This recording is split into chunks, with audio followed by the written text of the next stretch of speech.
To work effectively with the table, you need to know how to select its elements.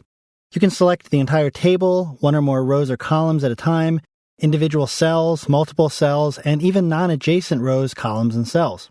Selecting a specific portion of the table allows you to format just that part of the table. So let's take a look at how we select these different areas, starting with the entire table. There are at least 6 or 7 ways to do this. First of all, you can click the upper left-hand corner of the table, like so. And again, you know the table is selected when you see this border around it and you have the 3 handles around at the bottom and right-hand side of the table. You can also click the bottom border of the table.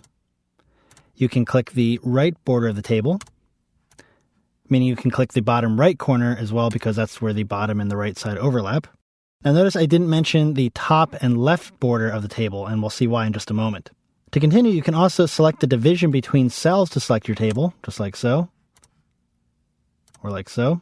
Be careful clicking on those though, because you might accidentally change the width or the height of cells. Better to choose one of the borders along the side of the table.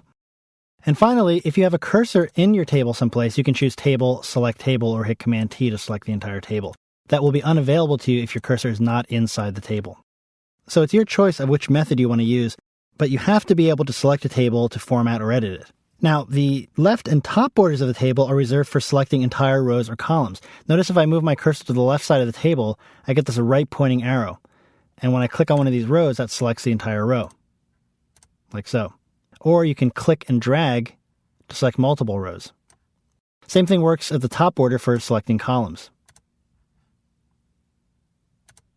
You just place your cursor in there until you see that down pointing arrow, and then you can also click and drag here to select multiple columns.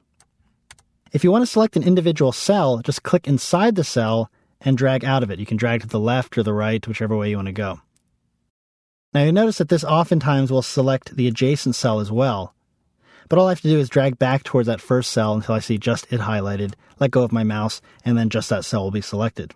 But that also makes it obvious that to select multiple cells, you just drag through to select adjacent cells. Now, if you want to select non-adjacent cells, hold down the Command key on the keyboard or the Control key on Windows and just click the borders of the cells that you want to select. Like so. It works the same way for selecting non-adjacent rows and columns. So if I hold down Command and click that column and this column, I can select those, or I can come in here and select alternating rows that way. This can be really useful if you want to format, say, the background color of alternating rows to make your table easier to read, for example. So those are some of the many ways you can select the individual sections of a table, which again is important to know how to do if you want to be able to format the sections of your table effectively.